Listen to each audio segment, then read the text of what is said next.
நம்ம இப்போ ஒரு சிக்கன் ஃப்ரைட் ரைஸ் எப்படி செய்யலான்னு பார்க்கலாங்க. கடையிலலாம் வாங்காமல் வீட்லேயே இந்த டைமில் நம்ம செஞ்சுக்கலாங்க.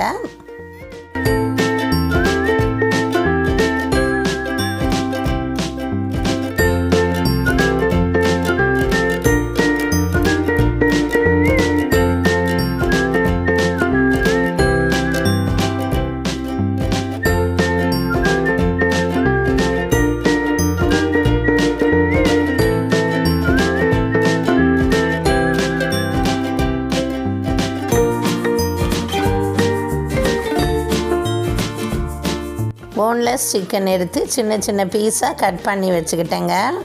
எலும்புலாம் இல்லாமல் எடுத்துக்கிட்டேன். அதில் மிளகாத்தூள் சேர்த்துக்கிட்டேங்க. சிக்கனுக்கு தேவையான அளவு சால்ட்டு சேர்த்துக்கிட்டேங்க. கார்ன்ஃப்ளவர் பவுடர் 2 ஸ்பூன் 3 ஸ்பூன் சேர்த்துக்கிட்டேன். ½ லெமன் ஜூஸ் சேர்த்துக்கிட்டேங்க. இது காரம் ரொம்ப தெரியாமல் இருக்கும், அதுக்கு சேர்த்துக்கிட்டோம். தயிர் 2-3 ஸ்பூன் சேர்த்து நல்லா கலந்து விட்டுக்கங்க. ஒரு அரை மணி நேரம் ஊற வைக்கணுங்க. இதை நல்லா ஊறணும். அரை மணி நேரம் கழித்து பொரித்து எடுத்துக்கலாங்க. எண்ணெயை காய வச்சுக்கிட்டேன். நல்லா காஞ்சதும் ஒரு பீஸாக எடுத்து எண்ணெயில் விட்டுக்கிட்டேங்க. நல்லா வேகணும். அடுப்பை ஸ்லோ பண்ணிவிடுங்க. ரொம்ப ஃபுல்லாக வச்சிங்கன்னா கருகிடும்.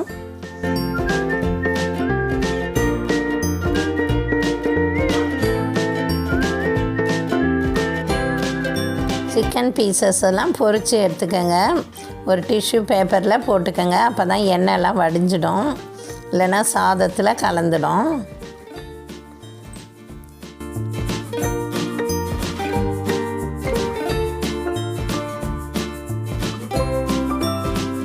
எல்லா சிக்கன் பீசஸும் பொரித்து எடுத்துக்கோங்க. இந்த மாதிரி ஒரு ஃப்ரை பேனில் நெய் விட்டுக்கிட்டேங்க. 2 ஸ்பூன் எண்ணெய் 1 ஸ்பூன் விட்டுக்கிட்டேன். நல்லா எண்ணெய் நெய்யெல்லாம் காஞ்சதும் வெங்காய துண்டுகளை சேர்த்துடுங்க.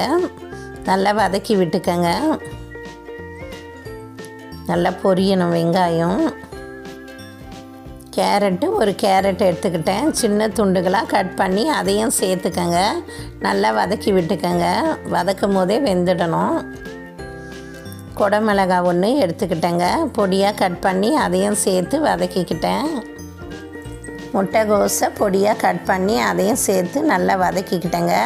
காய்கறிலாம் போட்டு செய்யறதால இது ரொம்ப ஹெல்த்தியான ஒரு ரைஸாக இருக்கும். நல்லா வதக்கி விட்டுக்கங்க. காய்கறி வெந்துடும். காய்கறிக்கு தேவையான அளவு சால்ட்டு சேர்த்துக்கங்க. நல்லா கலந்து விட்டுக்கங்க. வெந்துடும். மூடி வச்சுடுங்க. தண்ணிலாம் விட வேண்டாம், அந்த ஆவிலேயே வெந்துடும். பாதி காய்கறி வெந்தாலே போதும் இந்த ஃப்ரை ரைஸ்க்கு. பாஸ்மதி ரைஸை உப்பு போட்டு வடித்து வச்சுக்கிட்டேங்க. நல்லா ஆற வச்சுட்டு அதையும் சேர்த்து கலந்துடுங்க காய்கறியோடு. நல்லா கலந்துட்டேன் பாருங்கள். 1 ஸ்பூன் காஷ்மீர் சில்லி சேர்த்துக்கிட்டேங்க. இது கலருக்கு, காரத்துக்கு இல்லை. உப்பு கொஞ்சம் சேர்த்துக்கிட்டேங்க. சோயா சாஸு 1 ஸ்பூன் விட்டுக்கிட்டேன். அடுத்தது தக்காளி சாஸு 2 ஸ்பூன் விட்டுக்கிட்டேங்க. சில்லி சாஸ் 1 ஸ்பூன் விட்டுக்கிட்டேங்க. எல்லா சாஸும் சேர்த்து சாதத்தோடு கலந்துடுங்க. பார்க்குறதுக்கே ரொம்ப நல்லா இருக்குது பாருங்கள், சூப்பராக. காய்கறி, பாஸ்மதி எல்லாம் சேர்ந்து ஃப்ரை ரைஸ் ரெடி ஆயிடுச்சுங்க. பெப்பர் எடுத்துக்கிட்டேன். ஒயிட் பெப்பர் எடுத்துக்கங்க, அப்போ தான் கருப்பாகாது. White pepper தூவிட்டேங்க. வெங்காயத்தாலையும் தூவிக்கிட்டேன். பொரித்து வச்சுருக்க சிக்கன் பீசஸை சேர்த்துக்கங்க. நல்லா கலந்து விடுங்க. சாப்பிடும்போது நல்லா கலந்துக்கங்க. பார்க்குறதுக்கே ஒரு கலர்ஃபுல்லான ஒரு சிக்கன் ஃப்ரை ரைஸ் ரெடி ஆயிடுச்சு. நீங்களும் ட்ரை பண்ணி பாருங்கள். தேங்க்யூ.